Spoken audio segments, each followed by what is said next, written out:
Alberto stood on the balcony of his apartment, an almost extinguished cigarette between his fingers, as he stared up at the leaden evening sky.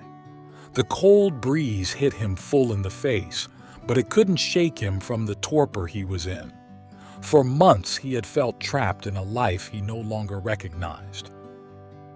Work was suffocating him. His marriage to Sarah seemed to have become a cage he couldn't escape from. And every day he woke up with the feeling that everything was meaningless.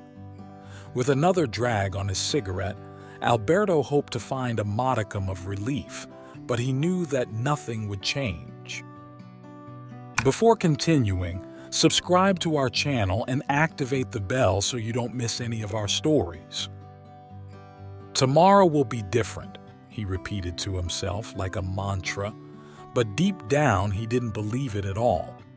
It was just a way of avoiding reality, that reality in which his job was wearing him out, his colleagues were inept, and Sarah wasn't the same anymore. Or at least, that's how he saw it. Through the kitchen window, he saw his wife busy preparing dinner. Her gestures were calm and familiar, but to him they seemed like torment. Once, that scene would have soothed him, would have given him the feeling of home, of peace. Now, instead, every movement of hers irritated him. Everything about her seemed unbearable to him. It was as if every little detail of their daily life had become a source of annoyance. Alberto often wondered when everything had started to change. Just a few years ago, he thought he had a perfect life. But something had broken along the way, and now he could no longer see Sarah with the eyes he once had. She had become a stranger, and he himself did not know if it was his fault or hers.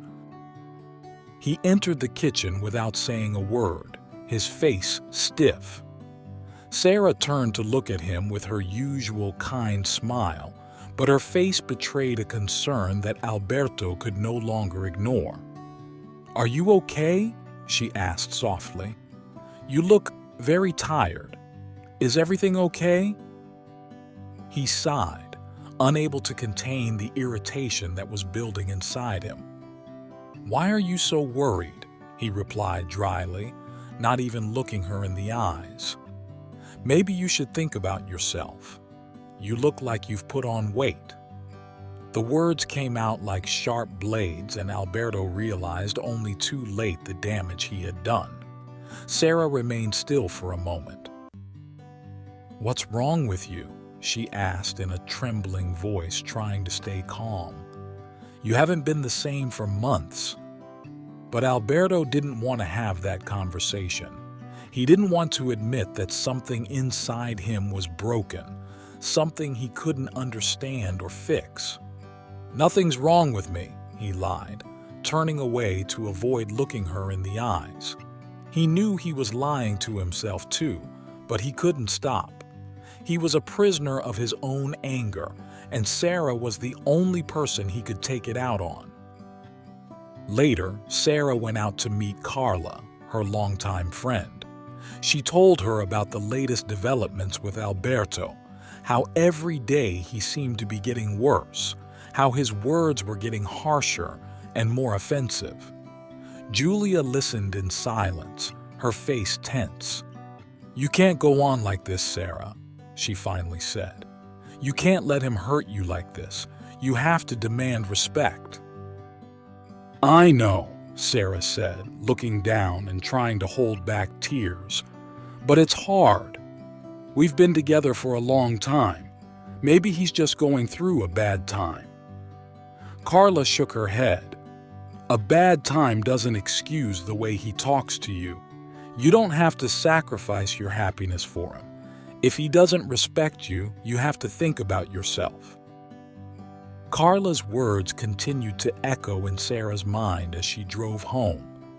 The idea of leaving him, which she had always tried to push away, was starting to seem more and more real.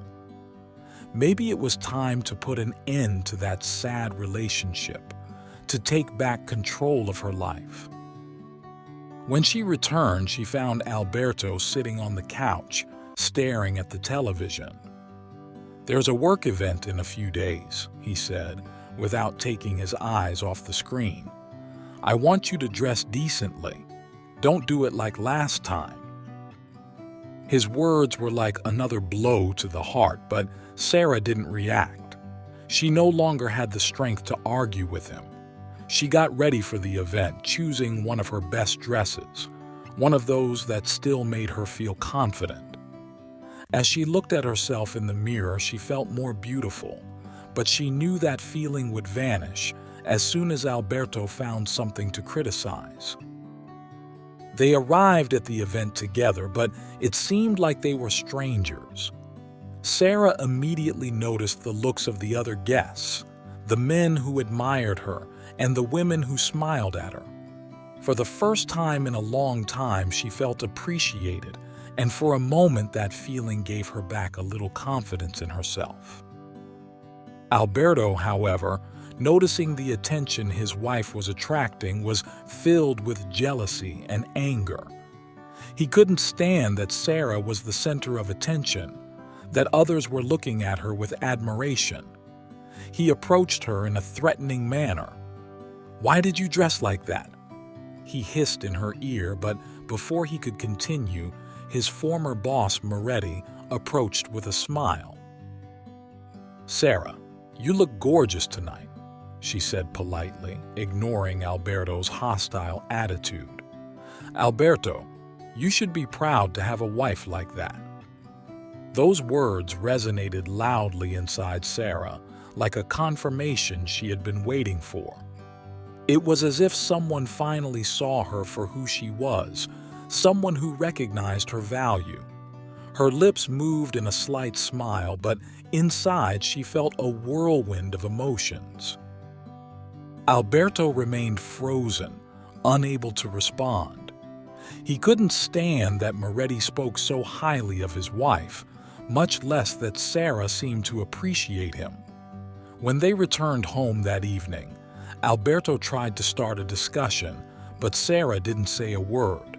She simply packed her bags, silently, calmly. In the morning, Alberto woke up alone. Sarah was gone, without explanation. She had closed the door on that chapter of her life, leaving Alberto in his solitude. The days passed slowly, and the house, once alive and full of life, was now cold and silent. Alberto tried to contact her to ask her where she was, but Sarah did not answer. It was as if she had disappeared into thin air, and he found himself alone to deal with his mistakes. At work, he heard his colleagues gossiping about Sarah. Some said she had started an affair with Moretti. "You asked for it," a colleague told him with a bitter laugh. The words hit him like a punch in the stomach. He had lost everything, and now there was no way to get it back. Sitting on the couch with the television on in front of him, Alberto realized he was completely alone. Every room in the house seemed empty, as was his heart. He had lost Sarah, and with her, he had also lost himself. Did you like this story? Leave a comment below. Thanks for watching the video till the end, and see you next time.